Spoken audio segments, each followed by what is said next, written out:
And greetings to all and welcome back to Community IQ. I'm your host, Garrett Bonnell, and again, looking forward to presenting a good message. Last time on Community IQ, we talked about power of choice.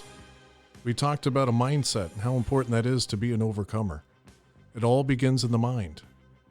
And it is with great pleasure and honor to have our guest today, the interview with Mr. Bruce Duncan. And I am very excited to have this interview. I'm so happy to see him. Like many, we're glad to see Bruce. So, Mr. Bruce Duncan, welcome to Community IQ. Thank you, Garrett. I'm honored and floored that you would take the time to ask me to be on this program. I enjoy listening to it, and it's really a pleasure to be here tonight with you. Fantastic. Well, Bruce, where do we begin? Bruce Duncan. Well, I'm a native Lake Countian. My family's been here in Lake County since 1875. So I've got some very deep roots here, which is unusual in today's world. I believe when I was born in 1963, there were about 40,000 people that lived here in Lake County, and we were primarily an agricultural community. We grew oranges for everyone was in the citrus business. I don't care if you were a tire salesman, you were in the citrus business because it was the lifeblood of Lake County. And then in 1983 and 1985, we had back-to-back freezes. It changed all that, killed the citrus industry and never to recover. And so now we have a tendency to grow Yankees instead of grow oranges. So that's the Lake County that I grew up in. Yeah.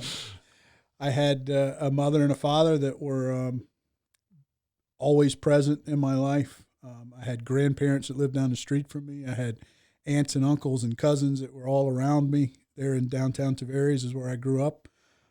Had a lot of influential people in my life on the outside of the family, teachers and community leaders and lawyers and doctors in the community that helped to mold me and make sure that I stayed out of trouble. I think you and I talked about I couldn't throw a rock without somebody telling my parents what was going on. So you learned quick to behave when you were in Tavares and small town in 1960s and 70s. Yeah. That's awesome, my man. And of course, you said many influences. I'd like to have a name with the story. Well, my father was by far the most influential man in my life. My father was a perfect gentleman. He was a World War II veteran, U.S. Navy, had served as a medic in the Navy during World War II in the Pacific region. Didn't talk about it a lot, but you knew that it molded him and made him who he was. He was educated, was a banker in Tavares for 44 years before he retired, was very well respected in the community. Perfect gentleman, a perfect Southern gentleman. Always dressed to the nines and always acted as he was expected to act. And we were raised to do the same. I had 3 older brothers. I'm the last of 4 brothers. Before you get into the brothers, Bruce, Yeah. I did want to throw that out to the audience. Yeah. When I first met Bruce, that's the first thing that really came to my mind. Seriously, gentleman. Yeah. Well, and it's thank the you. same today. So you know what? Good job, Dad. Thank you. And he deserves all the credit. And, the best compliment anyone can ever pay me is, and I get it a lot, you look just like your dad or you remind me of your dad. And anytime anyone says that to me, it makes my day. My mother was strongly influential in our lives. My mother was very tough. She was a farm girl from North Florida, graduated from Duke University with an RN degree in the 40s, which is very unusual back then. Very smart, very hardworking woman. Expected a lot from her children and was very tough on us. She was not our friend. She was my mom. And I'm afraid that we've lost sight of that a lot. People are more interested in being a friend to their children than they are being a mom.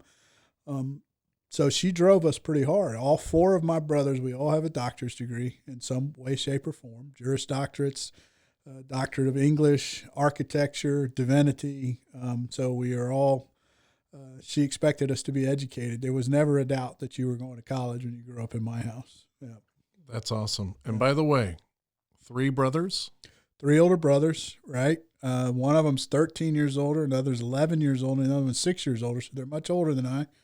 Had the chance to spend Thanksgiving with them. First time in 15 years we've all sat down at the dinner table and had a meal. It was a very special moment. Very good brothers. I mean, they were so much older than I. Any fights I always lost, but I never quit. So, you learned they made me tough because they whooped on me pretty good growing up. But, I mean, that's all part of the deal. I like that. I like that part that you said, never quit. Never quit. Never quit. Always came back for more. And, as I got older, we were all athletic. So we all played sports. Two of us played sports in college. So, that was always very competitive growing up in my household. And my mother encouraged the competitiveness. I like to tell this quick story on my mother. It kind of defines her, I think, for anybody that didn't know her. My mother was a very good athlete. She played tennis and basketball in college. And she taught me how to play tennis growing up. And we used to play a lot. We grew up right down the street from the tennis courts in downtown Tavares, which are no longer there. But I was about 12 years old, I think, 12, 13 years old maybe, and I beat her for the first time. And we got home, and my mother called me to the room, and she said, "You and I will never play again." And I said, "Why?" I said, "It's one of the things I enjoy doing." And she said, "It does you no good to play someone that you can beat. You have to find someone that can beat you in order to make you better." And that was what my mom was all about, was no matter what you did, it was for the intent and purposes of becoming a better person. So we never played tennis again after that day. And that was tells a lot about my mother. Yeah. Absolutely. And Bruce, you're a pretty big guy. I'm thinking 6'2"? 6'3", yeah. 6'3", and your brothers all pretty big guys? All big guys, yep. And mother pretty big? Mother was 5'10", my father was 6'3". Yeah. Okay. So we're a big family. Yeah. Good genes. They gave us good genes. Yeah. That's awesome. Yeah. So I like to say, okay, so family, that nuclear family. Yeah, no doubt about it. The eyes were upon. Right. The discipline was there. Absolutely. The pushing, the competition. Oh, yes. All these good things. Yes. Now, let's pick up a story in high school. Right. Well, I probably didn't study as hard as I should have in high school. I made good grades, and we'll talk about this in a minute. I mean, things came pretty easy for me, and I hate to say that but they did. So I was very social. I didn't really didn't chase women a lot in high school. I knew that I was going to college. I was focused on going to college, so I was focused on becoming a better tennis player, and I was focused on making the grades I needed to in order to get a scholarship. And so I got along with everybody. I got voted Mr. Tavares High School in 1981. So, nice. I went to Tavares High School. I'll tell this story to talk about resiliency. When I graduated from Tavares High School in 1981, they gave me an award. I did not know it at the time, but they gave me an award. I never missed a day of school from the time I was in kindergarten until I was graduated from high school. Never missed a day of school. Wow. Yeah. And I liked school. I liked going to school. So it just was, that was, my dad was all about get up, suit up, and show up. That's 90% of the battle. And so I try to do that every day. I try to do it every day now, no matter if you don't feel 100% or if you're, maybe just not feeling up to snuff. You get up, you suit up, you show up, and you try to make the best out of that day. So that kind of tells you a little bit something about me that I may not be the best, but I'm always there. Nice. Yeah. Yeah, I didn't like school, but I Right. like school. And by the way, I just want to throw out a stat. I used to get in trouble to encourage students in school Right. because they would tell only the first half, not the second half. Right. And that is most of your Fortune 500 guys were C-average students, but they did have a work ethic. They had Absolutely. people skills. And when they got out in the real world, Right. they put it to show. Right. Well, I think and I may misquote this, but I think there's an old adage that 100% of everything is done by people that show up. Yeah. Can't argue with that. Right. That you can't do anything if you're not there. So, yeah. You may not be my father always used to say too, and I've sure heard this, that if you're not making mistakes, you're not doing anything. So Bruce, kind of going a different direction, little side trip here.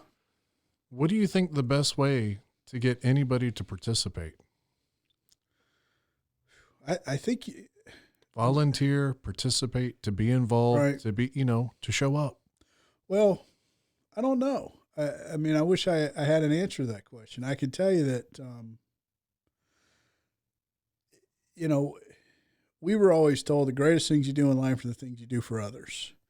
So, and there, but by the grace of God go I. I mean, you could go down a list of the things that Mother instilled in us and my dad, and that, of those to whom much is given, much is expected in return. Straight out of the Bible, I think that's Luke chapter 12:44, if I remember correctly. You know that better than I. But so those things, I mean, it really is important that you try to spend a large portion of your life trying to help other people. There's 1,000 songs written about it. I think one of my favorite, Tim McGraw, always be humble and kind. And he says, when you get where you're going, don't forget to reach back, turn around, and help someone else get there.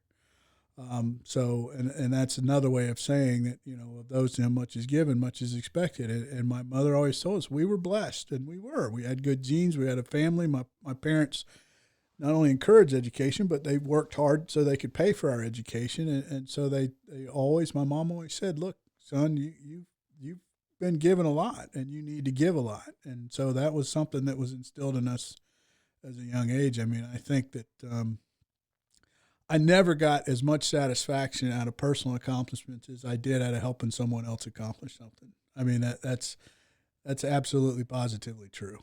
Yeah. Well, it does say it's more blessed to give than to receive. You go. Absolutely. And what a great time of year it is for us to remember that. Yeah. Absolutely. Yeah. And let's see here, Bruce. With that thought, okay, that's the $1 million question. Right. Talk to a lot of pastors, a lot of different clubs, outfits. I mean, Rotary, you name it. Right. Keep going down the list. How do we get the youth more involved? Right. How? What? And I've looked at motivation, and some of the things that I've read that really stuck is start. Just start something, and you will be motivated. But how do you get them to that door? What is that push? That's a tough question. I mean, I think you have to be self-motivated. I think a lot of it is, and I don't know, Garrett. I mean, that's a great question. It's a tough answer. I think we've gotten away from a lot of the things that we were taught as a young boy. We've gotten away from the church. We've gotten away from biblical teachings and just from understanding that life is about others. It's not. I mean, we are here to help other people. That's the highest purpose in life, without a doubt. And making money and being personal successes and all that stuff leave you empty if you're not helping others along the way. I mean, I speak from experience. Yeah. Absolutely. And I think about that example. One of the most beautiful pictures I see in the Bible is that completion. You have all these people with all these gifts. And what is it about? And I'm talking about the body of Christ, as it talks about different body parts, but all one body. Absolutely. So one person's success is everybody's success. Correct. And when there's a wound, it hurts everybody. But you know what? I look forward to the fulfillment of that day when truly one's joy is everyone's joy. Right. When everybody is thinking about the next person and there's a completeness in that. Right. That's a beautiful picture. And what does God the Father do with all their power? Right. In Jesus Christ? Yep. They wanted a family. They wanted a family. Do they share? Absolutely. Were they focused on self? Not at all. Not at all. Here we are. Right. It's community. I mean, the different parts of the body, the different aspects of the community must all come together in order for all of us to succeed. I mean, you said it, one person's gain is another person's gain, and one person's pain is another person's pain. And if you do not have that empathy and that camaraderie-ship and that sense of community, then you're never going to motivate people to come out and join organizations that are focused on service. I like that. I mean, I look at a blocker is truly when self gets involved or jealousy, because it also says in that passage, how can you compare a nose with an elbow? Right. Or an eye with the knee? I mean, Right. keep going down the list. Right. Yep. So it's unwise. You can't compare. We cannot compare ourselves to others. Why? Because we're each unique with unique gifts. And what are they for? It says, for the equipping of the saints. Or furthermore, in a community, for the helping of one another, for the building up of community. Only because we're talking about community. I mean, because it gets real technical, it gets deep. In fact, it gets so deep, God calls it a family. Right. Yeah. Well, I mean, we're all family. You know, Sister Sled said it best, right? That's so true. It's so true. I want to break out in a song here. So, Bruce, high school. Yes. Obviously, you love people. Oh, absolutely. You enjoyed all these experiences. Yeah. Things came well to you, the good genes. Right. You went down that road. Mm. So then, high school, you're focused. Yes. I mean, you know, you're still pretty focused. You're enjoying yourself, but Absolutely. you're pretty focused. And Yeah. then you're looking forward to the next chapter Next in step. your life. Right. Where did that go and why? Yeah. How? Who? I earned a tennis scholarship to a college up in North Georgia, a Methodist college that made my mother very happy. And I played tennis there for 2 years. It was a junior college at the time. It's now a 4-year school, but it was a very highly rated academic and athletic college up in the North Georgia mountains, dry country. Which North Georgia mountains, like Young Harris? That's exactly where I was at school, Oh, Young wow. Harris College. Okay. Yeah. And spent 2 years there. It was like an extension of high school in a lot of ways, but I was in a dorm. I was 10 hours away from home, and I had a lot of growing up to do. And I did a lot of growing up there.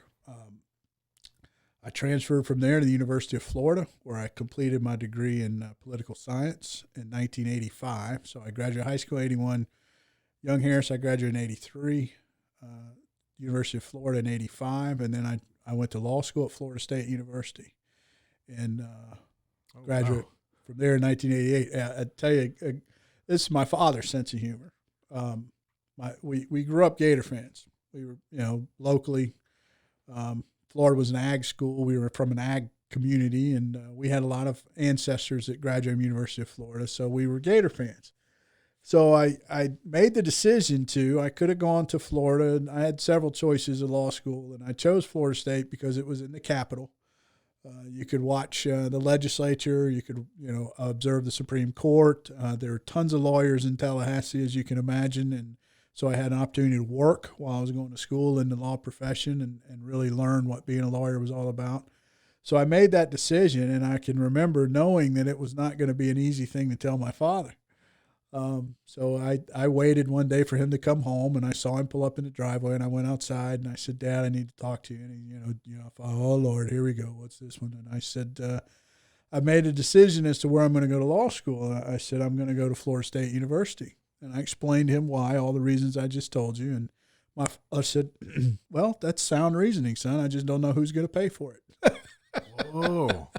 Was that the answer you were looking for? He was kidding, of course, but and he took the bill. But that's Florida State is a brutal, bitter rival, and that my father to this day probably somewhere up in heaven just shaking his head, because actually two of my brother Greg got his doctorate degree in sociology from Florida State University, and I got my Juris Doctorate from Florida State. He probably still doesn't understand. Now, my mother went to Florida State College for Women when she first got out of high school before she transferred to Duke University. That was before Florida State was a co-ed school. So we had Florida State in our blood, but it was a matter of shame for my father that two of his children went to Florida State. A shout out to my wife real quick. Yeah. Because she's a Florida State girl. There you go. And her nickname, Sassy Tallahassee. There you go, honey. There you go. Well, good. I look forward to meeting her. So you're in Tallahassee. You get to see how the big boys play. I sure did. I mean, yeah. Were you always interested in politics? Always. My mother was heavily involved in the Lake County Democratic Party. Back in those days, everyone in Lake County was a Democrat. It was before Ronald Reagan. And so growing up in Lake County, my mother was heavily involved in the Democratic Party, and she involved herself in everyone's campaigns. Claude Pepper for U.S. Senate, Governor Leroy Collins, she was his regional campaign manager. So she was, so yes, we talked a lot of politics growing up. And still to this day, I'm fascinated with the process and how it works. It's very frustrating sometimes, but that's part of the game. You win some, you lose some.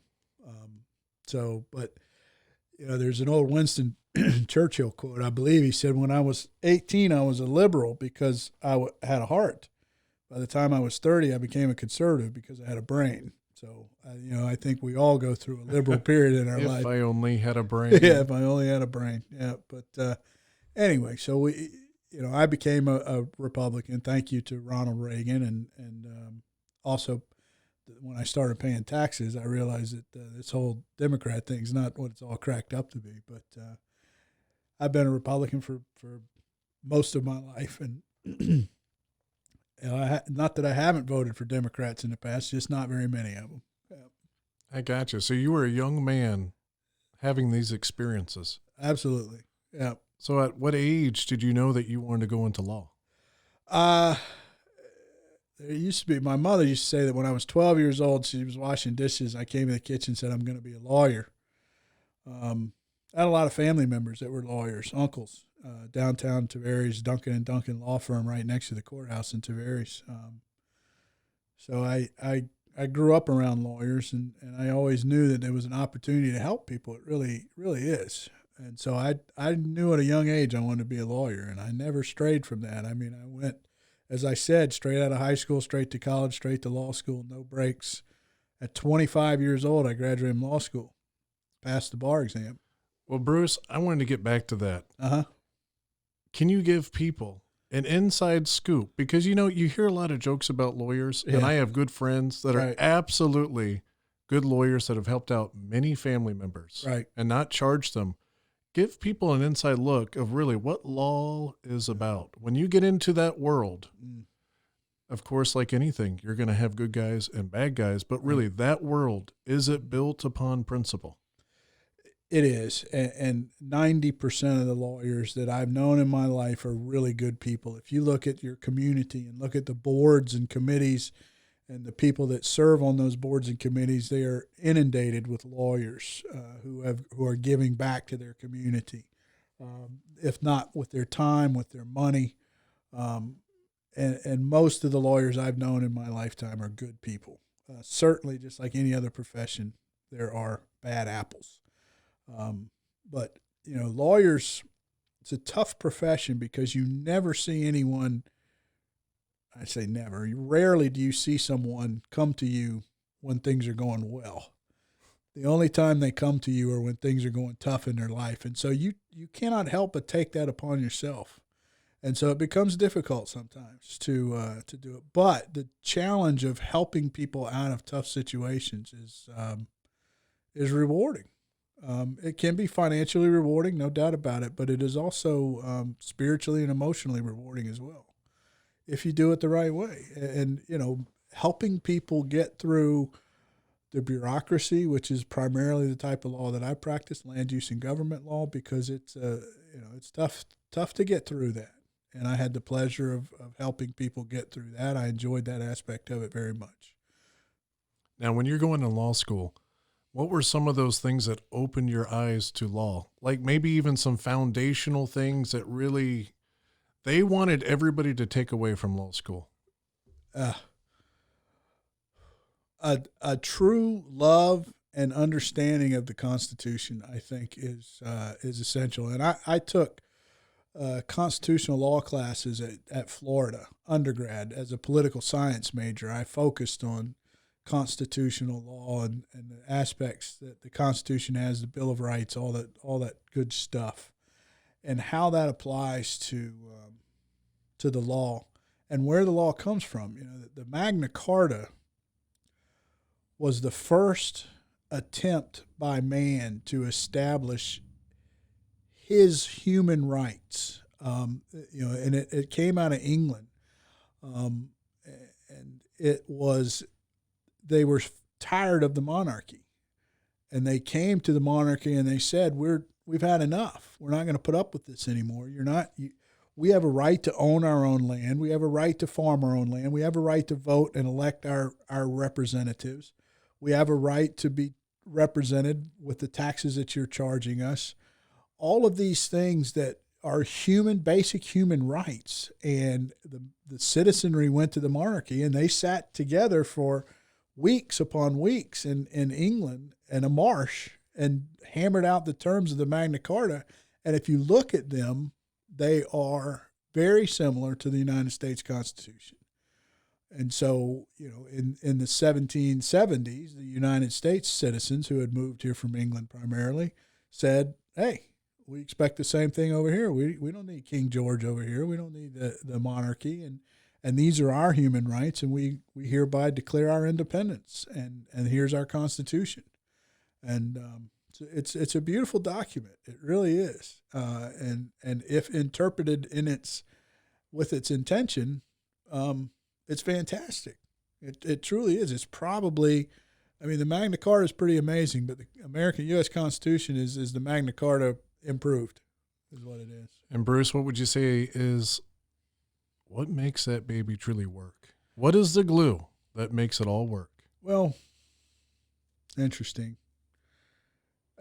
Outside of the Bill of Rights, which are really the crux of it, the first 7 articles of the Constitution that establish the system of government that we have are essential. The setting up of the checks and balances, the setting up of the separation of powers, how the executive is to be set up, how the legislature is to be set up, how the Supreme Court is to be set up. All of those things are in the first 7 articles of the Constitution. And it is almost like your bylaws of a corporation. And this is how we operate. And it's fascinating that they were able to, because the England didn't have that system. They have a monarchy, and then they had their parliament. But, the United States doesn't have anything like a monarchy. The president does not have the powers of the monarchy. Quite frankly, the monarchy doesn't really have a lot of power. But, the president does. But he's checked by the Supreme Court and by the legislature and all that vice versa. And that it's a masterful system. It really is. Let me ask this question. What is the most destructive enemy of the Constitution? You're going to get me into politics here, but I think liberal judges who choose to interpret the Constitution in a manner that suits their needs. I think that the Constitution needs to be strictly construed.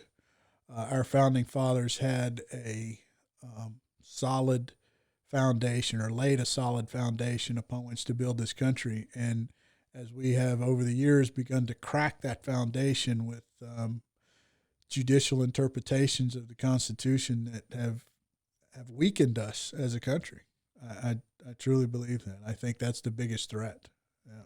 On the last show we did, one of my favorite quotes is John Adams. This country only works for a moral and religious people. Yes. And sometimes it scares some people, right. That last part, but really integrity. That's right. Integrity. Well, they said it only works with integrity. You and I have talked about this quote too. This is one of my favorites. Alexis de Tocqueville, who was a French economist and philosopher, came to the United States in the 1800s to study what makes this place so unique and so great. I love this story. Go for it, my man. And Alexis de Tocqueville wrote that America is great because America is good. When America ceases to be good, America will cease to be great. And what he was referring to was our Puritan beliefs and our religious foundation upon which this country is built, that as long as we believe in the tenets of the Bible and the teachings of Christ and kindness and compassion and empathy and all the things that are important, as long as we embrace those, we will continue to be great. But as soon as we get away from that, we will begin to lose our greatness. And I think we're seeing that today. In a nutshell, integrity. Yes, in a nutshell, integrity. And the rest of that story, Bruce, go into the details of what he took back, right, to the French government. That's right. Yeah. What made America strong? What did he see? In fact, I believe you talked about the different groups that he saw. Yes. But they all had this in common. Right. They all had a strong religious faith in common and a belief that there is a higher power to whom we answer and that we must always be cognizant of that and that our actions should be in compliance with that religious faith. Yeah. I mean, I think that's what he was trying to tell them. And you know, he had some underlying themes and philosophies and predictions for how democracy would fail. And he was exactly right. I'd like to hear one of them. I'd like to hear one of them, Bruce. I know which one you're looking for, but he said that democracy is doomed to fail when the electorate realizes they can vote themselves a share of the treasury. Which say that again. Yes, democracy is doomed to fail when the electorate realizes they can vote themselves a share of the treasury. And that is that's exactly what's happened here in this country in the last really 40, 50, 60 years. We've seen people electing representatives who are willing to give them what they want instead of working for it. And that's a problem. It started with Franklin Roosevelt, and it has progressively gotten worse. I mean, Garrett, you and I have talked. What was the first income tax instituted in this country? I believe 1915. 15, 16, and under who? That was it Woodrow Wilson? Woodrow Wilson, right. A Democrat imposed an income tax. Our founding fathers didn't see the need for an income tax. And in fact, being proponents of Adam Smith, who was I got to poke this one, a Scotsman, who was really a father of capitalism, said that that's a killer for a free market enterprise. And so our founding fathers didn't see the need for it. But as time went on, our country began to impose income taxes on people, and over time made those income taxes progressive, to where the harder you worked and the more money you made, the more money you paid to the government. And that is a disincentive. Bruce, say that comment one more time. The danger for democracy is when the electorate, the people, realize they can vote themselves a share of the treasury, meaning they can put people in office who will give them what they want. Now, Bruce, I read this book called The Creature of Jekyll Island. Right. Because right before that income tax gets established, what do we see? Yeah. We see a central bank rise. I knew it. A Federal Reserve System that voted voted that in the sly. Yes. And would you not say that's an interpretation of that very quote that you gave? Absolutely, it is. And my other economic philosopher that I love so much is Ayn Rand. And if you read some of Ayn Rand's works from the 30s and the 40s, this was a woman who escaped communism, literally escaped communism, whose father had a business prior to the Communist Revolution and had it taken away from him.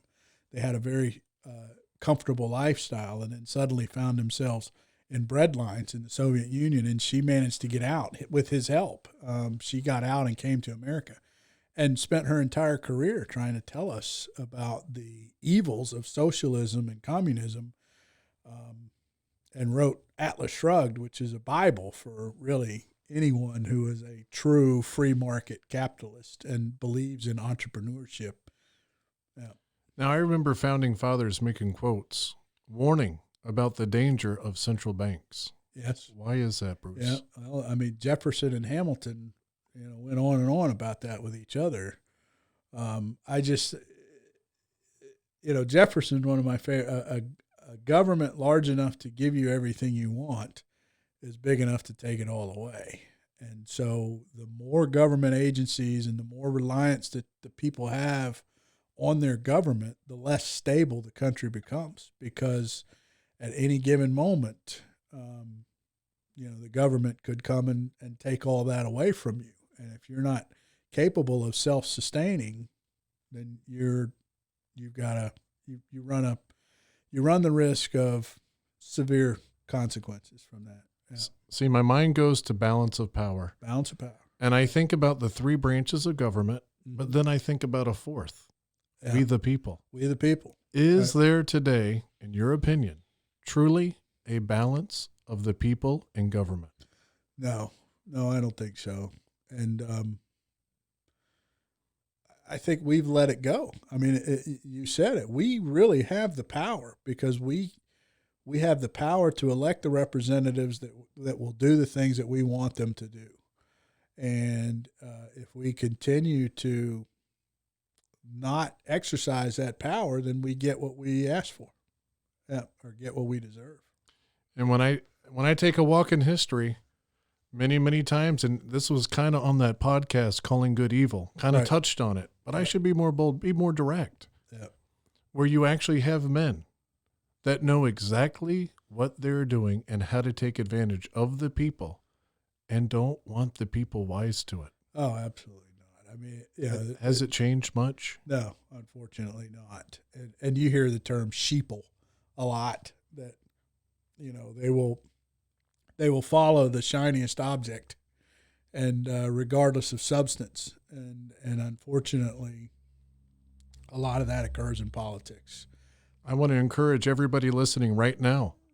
You have the power. Yes, you do. And those in power that are schemers know that you have the power and don't want anybody to recognize that. Right. Yeah. Nothing's changed. Well, you know, there's also a strong belief amongst several political philosophers that believe the best government is the government that's closest to home, meaning that more of the power should be given to the local governments and less power. This was a big Jeffersonian thing. Less power to the federal government, a smaller federal government, larger state governments, larger county governments, larger city governments. Because when you go to eat breakfast in the morning, your city councilman is sitting right there at the table next to you. And you have an opportunity to address him and say, hey, man, what's going on? I just want you to know this is how I feel about this issue that you're going to vote on tomorrow night. But as your politicians get further away from home in Washington, D.C., you have less and less opportunity to voice your concerns and your beliefs and your opinions. And so the best government is the government that's closest to home.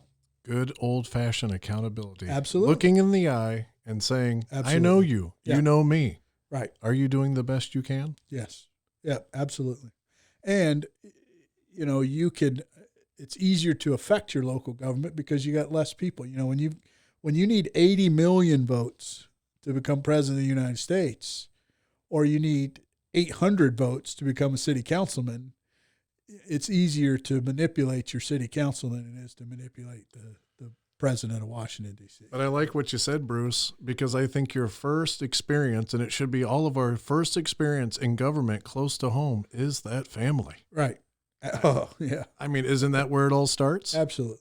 Yeah, around that dinner table, man. I mean, you know, that's another thing we gotten away from. You know, when I grew up, boy, you were at the dinner table at night, and you were dressed, and you sat down, and you used the right fork, and you put your napkin in your lap, and you passed the food around. I mean, you had manners, and you discussed the goings on the day, and all those things that were essential to understanding your government, your community, your family, and I mean, you said it just a moment. The first community that you're involved in is your family. I mean, your family is a community, and then your city and your county and your state and your federal government. It goes on from there. Your school, all these different communities that you were involved in. But the first one and the most important one is the family.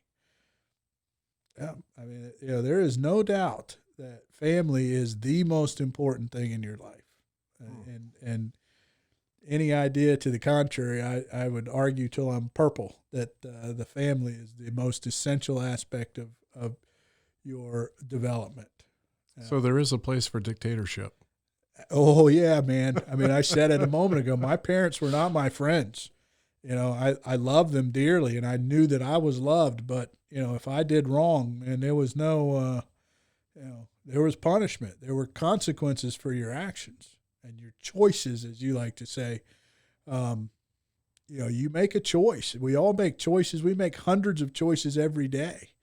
And there are consequences for every one of those choices that we make. And at another opportunity, we'll talk about a choice that I made that had a hugely negative impact on my life, changed my life forever. Yeah. And it was a choice that I made that I knew better, and I did it anyway. And as a result of that, my life is 180 degrees different than it was 10, 11, 12 years ago. Yeah. Awesome.